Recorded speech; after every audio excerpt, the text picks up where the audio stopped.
Good morning, Speakeasy. It's your boy Rich reporting in. Just had a couple things on my mind I wanted to discuss while I was on my little stroll to my office at McDonald's.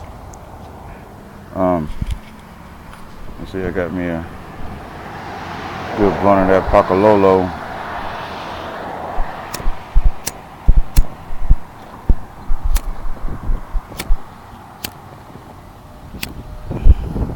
The wind here is hard on lighters.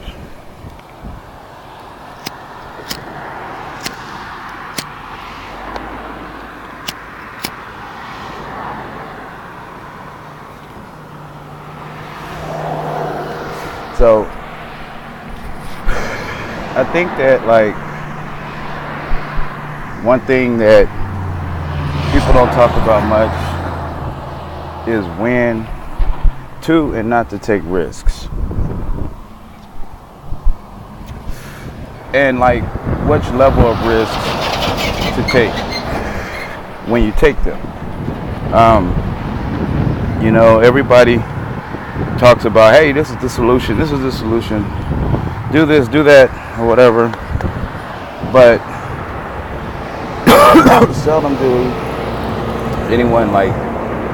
seldom do I hear anyone talk about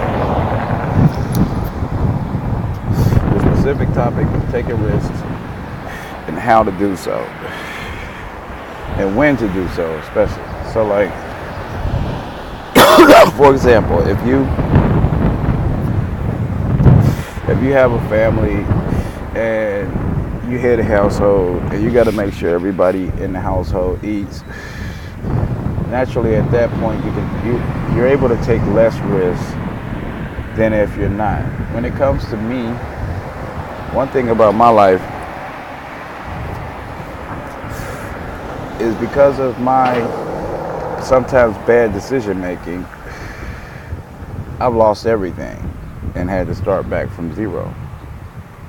So the points in my life when I'm at zero are the points where I can take the most risk.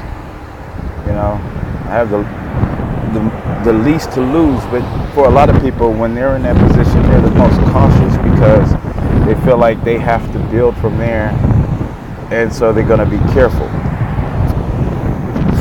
But carefulness is only rewarded by not failing. However, taking risks are rewarded whether you fail or succeed, because if you fail, you learn a valuable lesson about what leads to failure. If you succeed, then it's probably because you've taken risks in areas that most other people aren't taking risks, so it gave you opportunity. And you follow through with it. You work hard at it. And you just every day, even though it doesn't seem like it's going to work, you keep trying it. Now, as I've gotten older, one thing that I've learned is at the periods when I feel the lowest,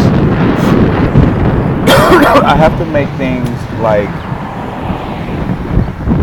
the way the day feels less painful, right? So things like bad weather, bad living circumstances, people around me that are negative or just frustrating the shit out of me. All of that is unnecessary in my life when I'm at the point where I'm throwing everything at building something, right? Because I have to focus all my energy on building that, not resolving conflict and all sorts of other stuff that sometimes you get yourself wrapped up in, trying to stay warm, etc., etc. So another thing is that you'll be surprised how you're not going to fail I'm not going to say fail. Failure is determined by the person, but you're not going to starve. In any modern economy, at minimum there's food and shelter, which are the two core components in life. if you think about it, even if you have a home, you don't spend much time there, most likely. If you work, you spend most of your time at work and doing other things outside the home.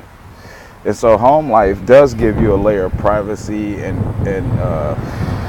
comfort, but those things can be replaced sometime with peace of mind and sense of purpose. So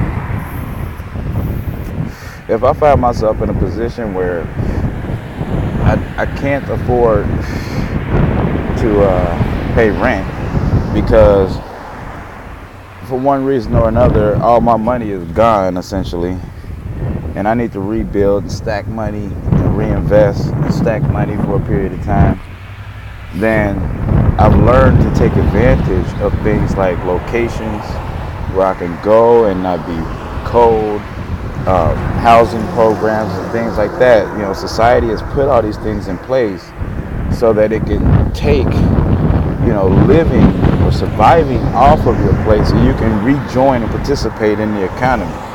Sometimes as adults, we need to reset. We need to reevaluate and rebuild.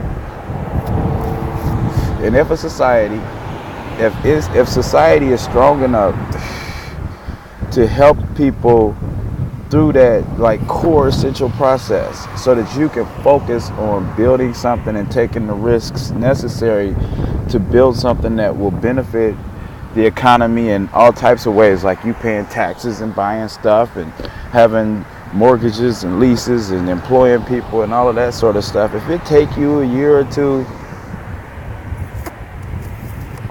I think for the most part America and some other countries have put together a good enough foundation for survival on just about anybody that you can sometimes fall back, bootstrap,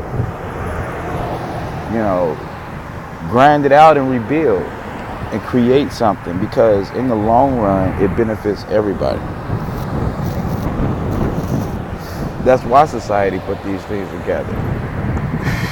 I mean, on the one hand, yeah, it's humanitarian. You don't want to see anybody starving and cold and without shelter. But at the same time, it's in the government's best interest and in society's best interest that people that fall off bounce back. Collectively, we as a society want, ideally, everybody participating, because that creates, a closer path to utopia for everybody than if only a handful of people are working. The fewer the people that participate in the economy benefits everybody in the economy, and also benefits the government at the top of the economy. So I think, regardless of what people say, I think everybody in the economy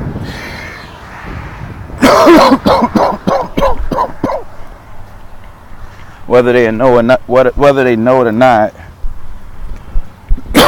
benefits from anybody, regardless of race, fucking gender, fucking religious preference. Nobody, when it boiled down to it, people like to group up what they all can, but everybody, benefits the more people participate. And so I think that it's okay to say, you know what, let me step back, let me heal. If you got addictions, let me, get some distance between them and see if I can't break free. Changing people, places, and things. Anything that's toxic or destructive, find a new way and new routines to not have those things in your life. Just I see so many people that for different reasons are in a lot of the same type of situations, and society needs them back, needs us back.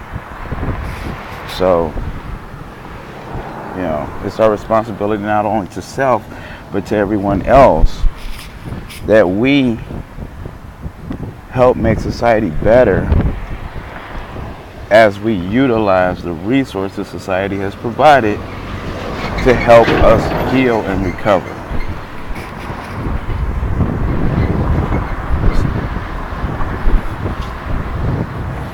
It's asynchronous. It goes back and forth both ways.